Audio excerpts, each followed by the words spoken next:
அம்மையார் அவர்கள் ஆட்சி காலத்தில் கொண்டு வந்த தாலிக்கு தங்கம், இலவச லேப்டாப், இலவச ஸ்கூட்டர் ஆகிய திட்டங்களை திமுக அரசு நிறுத்தி பல்வேறு வரிகளை மக்கள் மீது சுமத்தி அதன் மூலம் அதிக வருவாய் ஈட்டி மக்களை கொடுமைப்படுத்தி வஞ்சித்து மாதம் 1000 ரூபாய் தந்து ஏமாற்றுவதாக முன்னாள் அமைச்சர் பெஞ்சமின் அவர்கள் வல்லக்கோட்டை அதிமுக செயலாளர்கள் கூட்டத்தில் ஆவேச உரையாற்றினார்.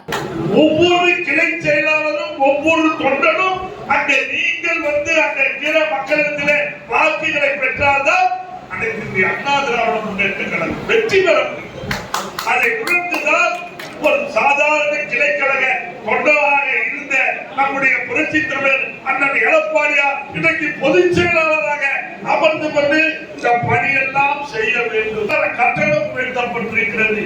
இப்படி எங்கு பார்த்தாலும் இன்னைக்கு கஞ்சா விற்பனை, போதைப் பொருள் விற்பனை அதிகமாக இருக்கிறது.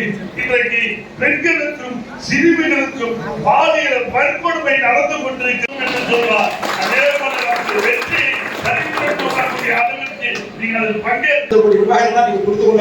பக்கத்துல பேசணும். அந்த திட்டங்கள் எல்லாம் நிறுத்திட்டான். நாளைக்கு தங்கத்தை நிறுத்திட்டாங்க.